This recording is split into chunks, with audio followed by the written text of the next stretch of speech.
উনি স্বতন্ত্রতা প্রদর্শন মানুষের জন্য যথেষ্ট করেছেন। বর্তমান যারা ভাঙ্গাতে নিজেদেরকে বিএনপি হিসাবে পরিচয় দেন, আজকের এই ফোরামে যারা রয়েছেন তারা বাদে যারা বিএনপি হিসাবে নিজেদেরকে গর্বিত মনে করতেন এক সময়, দুষ্কৃতকারী দুর্বৃত্ত যারা বিভিন্ন আওয়ামী লীগের ফ্যাসিবাদের লোকের সাথে যারা গোপনে গোপনে আঘাত করেছেন,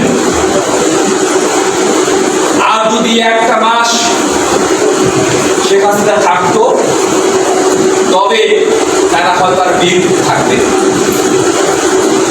তারা সমস্ত সহযোগিতা সাহায্যকে ভুল বুঝিয়ে তারা এই কমিটিগুলোকে কমিটিগুলোকে তারা তাদের কবজায় নিয়েছে এবং সমস্ত বেনিফিট তারা গ্রহণ করেছে। যাই হোক, আমাকে জাহাঙ্গীর বলেছে এটা আপনাদের পারিবারিক, একদম পারিবারিক অনুষ্ঠান, এখানে বিভিন্ন মতের লোক থাকতেই পারে।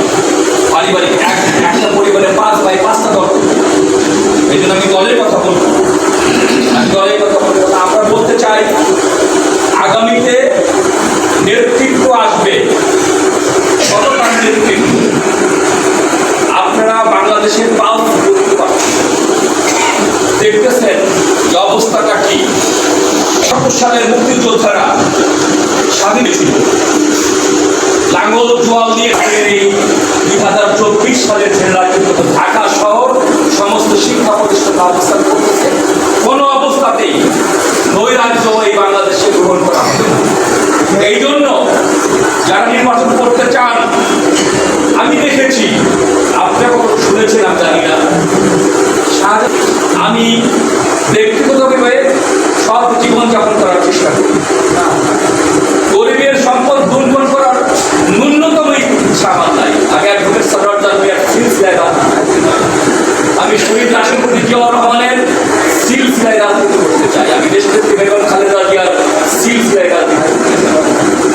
এবং আমাদের যে ভারপ্রাপ্ত চেয়ারম্যান আসবেন, ভারপ্রাপ্ত চেয়ারম্যান তারেক রহমান, উনি সততার জোর দিয়েছেন, যিনি চাঁদাবাজি করবে তাকে পুলিশে দেন, সে বিএনপি কোনো সদস্য হতে পারবে না।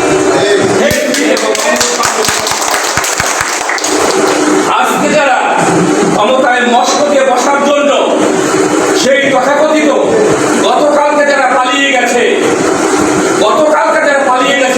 তাদেরকে ক্ষমতাসীন মনে করছেন, আজকে বালু লুট করছেন, চাঁদাবাজি করছেন, তাদের কাছ থেকে 20 টাকা থেকে আজকে 30 টাকা বাড়িয়ে দিয়েছেন চাঁদা।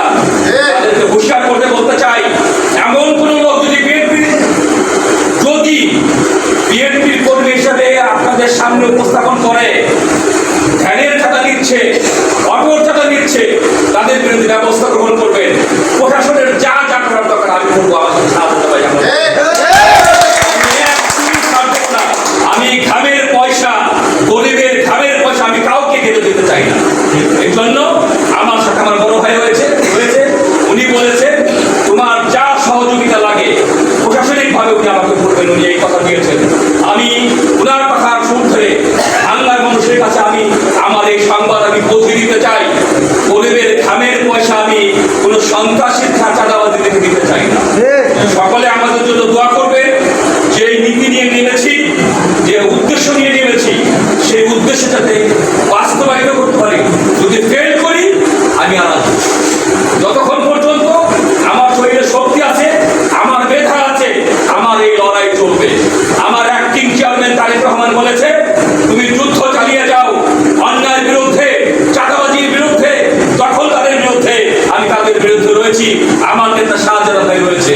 এজন্য আপনাদেরকে আশ্বস্ত করতে চাই, ভাঙাতে কোনো চাঁদাবাজি ইনশাআল্লাহ রাখবো না, সন্ত্রাসবাদ রাখবো না, জমি দখলকারী রাখবো না, বালি লুটকারী রাখবো না। আপনাদের সামনে আরো কথা হবে, অনেক সংক্ষিপ্ত সময়। আমি কারো নাম বলতে চাই না, আমি রিগানের নাম বলতে চাই না, ডোনাল্ড ট্রাম্পের নাম বলতে চাই না। আমি বলতে চাই যারা এরকম নামের আমেরিকান যারা প্রেসিডেন্ট ছিলেন বাংলাদেশের এই ভাঙাতে, তারা কিছু প্রজেক্ট করেছিলেন। সাধারণত ভাই আমি আপনাকে জানাতে চাই, প্রজেক্ট করেছিলেন শুধুমাত্র আওয়ামী লীগের পেট ভরার জন্য, শুধুমাত্র কচুরি সাফ করবে, 1 কোটি টাকা করে খাল খনন হবে, এই সেই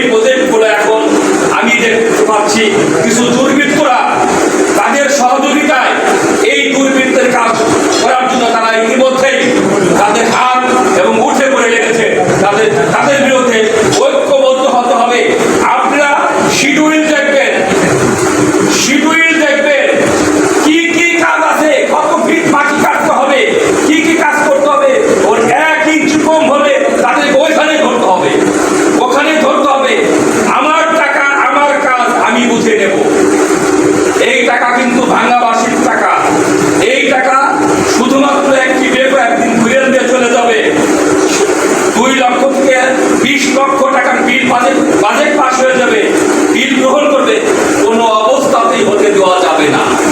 কারা কারা এর মধ্যে রয়েছে আমরা কিন্তু জানি। প্রশাসনকে বলতে চাই, এটা মৎস্য ডিপার্টমেন্টের কাজ। এখানে কয়েকটা ডিপার্টমেন্ট আছে, কিউনো সাহেব রয়েছে। আমি বলতে চাই স্বচ্ছতা চাই। যদি কোনো অস্বচ্ছ বিষয় ঘটে, আমি শাহজাদ ভাইকে বলতে চাই আপনি এই বিষয়টা প্রশাসনের নলেজে দেবেন। আমি এখনো প্রশাসনের নলেজে কোনো কিছু দিই নাই। এজন্য আমি আপনাকে বললাম এই অনিয়ম নাসিরাবাদ